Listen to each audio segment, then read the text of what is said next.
I'm drafting this as part 1 and keeping it strictly within New Haven, Connecticut, from 1700 to 1780.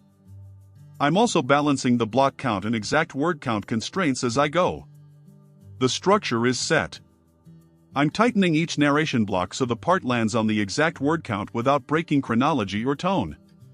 At the opening of the 18th century, New Haven stood on a harbor where river mouths, tidal flats, and low hills shaped settlement.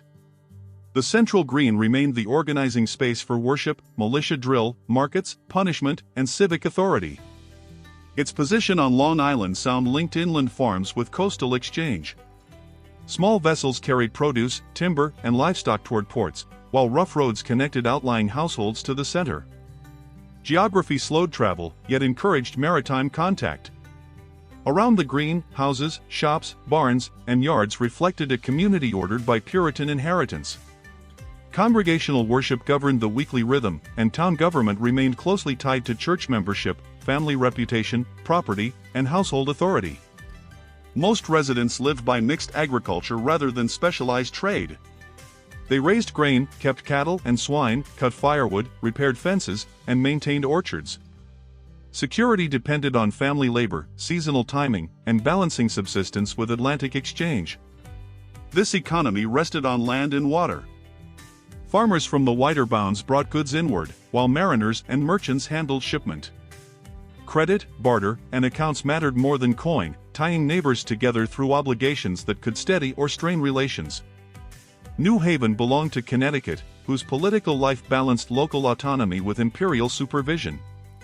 Town meetings, county courts, and the colonial assembly gave leading men influence, yet decisions still unfolded within the framework of English law and empire. In these decades, population growth altered settlement patterns. New households pressed outward from the center, dividing land among heirs and opening distant fields. As farms fragmented, younger generations faced tighter opportunities, encouraging mobility, inheritance disputes, and attention to trade. Labor in and around New Haven included more than independent household effort. Servants, apprentices, hired hands, and enslaved Africans and native people formed part of the population. Their presence shows that early Connecticut society rested on dependence and coercion. Along the waterfront, ship carpentry, ropework, coopering, and warehousing supported commerce beyond the town. New Haven never matched Boston in size or Newport in reach, yet its harbor allowed participation in circuits carrying foodstuffs, livestock products, imported goods, and news. Religious life remained powerful, though not static. Ministers defended doctrine, discipline, and moral oversight, while parishioners faced sickness, debt, marriage, childbirth, and death. Clerical authority persisted because spiritual order was treated as a condition of social order. Education carried weight because Yale College, founded in 1701 and established at New Haven in 1716, anchored learned culture within the town. Its move brought tutors, students, books, and visitors, strengthening New Haven's standing beyond farming and coastal trade. The college deepened hierarchies. Learned ministry, classical education, and public office became closely associated, reinforcing the authority of men able to command literacy, theology, and law. That concentration of influence shaped civic leadership beyond the institution's early arrival. Through the 1720s and 1730s, life still turned on weather, harvests, epidemics, and local discipline. Selectmen regulated fences, swine, roads, and poor relief. Courts addressed disorder, debt, and property conflict. Such administration formed the durable structure of early governance. The Great Awakening disrupted that structure without destroying it. Beginning in the 1740s, revival preaching stirred responses across Connecticut. In New Haven, debates over conversion, ministerial authority, and emotional religion divided households and congregations, exposing tensions within inherited order. Those divisions had political and social consequences. When residents disagreed over legitimate preaching and discipline, they also contested who could define community standards.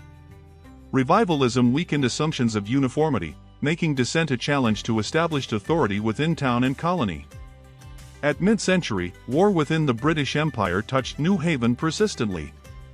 Imperial conflict required men, provisions, transport, and taxation. Even when major fighting occurred elsewhere, communities felt the burden through militia service, supply demands, disrupted trade, and uncertainty.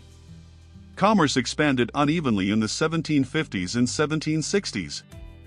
Merchants sought wider markets, artisans served a population, and imported goods became more visible in prosperous households. Yet prosperity remained fragile, since storms, crop failures, wartime interruption, and indebtedness could quickly expose limits. New Haven's social world showed both cohesion and strain.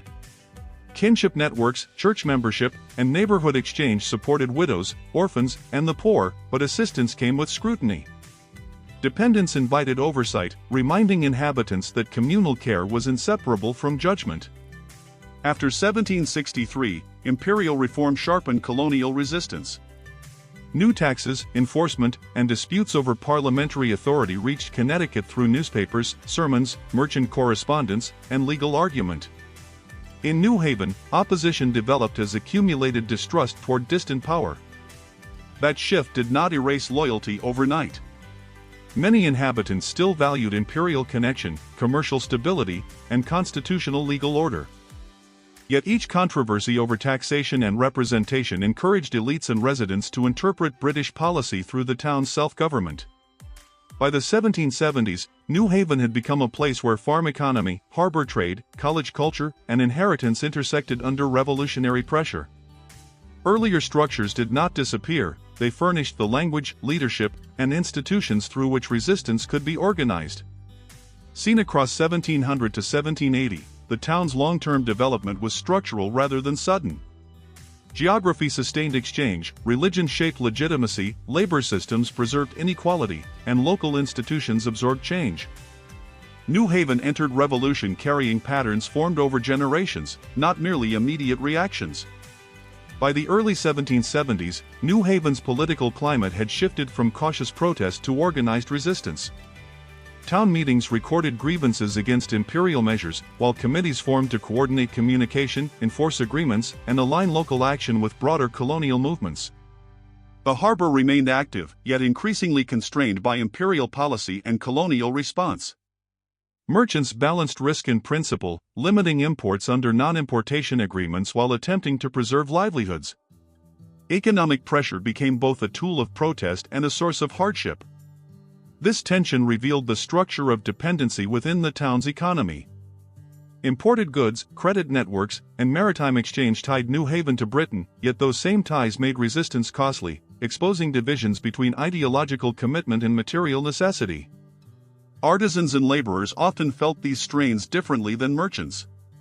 Reduced imports affected work, prices, and availability of materials. Political resistance, while framed as collective, had uneven consequences, reminding residents that shared cause did not produce equal burden. Committees of correspondence expanded their influence across Connecticut. In New Haven, they circulated information, monitored loyalty, and encouraged adherence to colonial decisions. These bodies operated outside traditional institutions, signaling a shift in how authority could be exercised. Such developments carried significant political consequences. Authority began to move from established colonial structures toward locally organized groups, reshaping governance. While still grounded in community consent, this transition blurred lines between formal law and collective enforcement. Religious institutions responded carefully to these changes. Ministers addressed political unrest through sermons that linked moral duty with public action.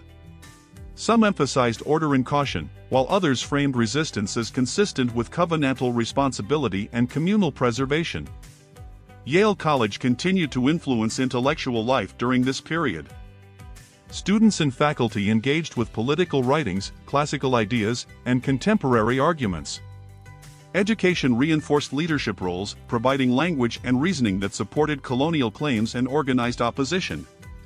By 1774, responses to imperial acts intensified. The closure of Boston's port and related measures drew sympathy and alarm.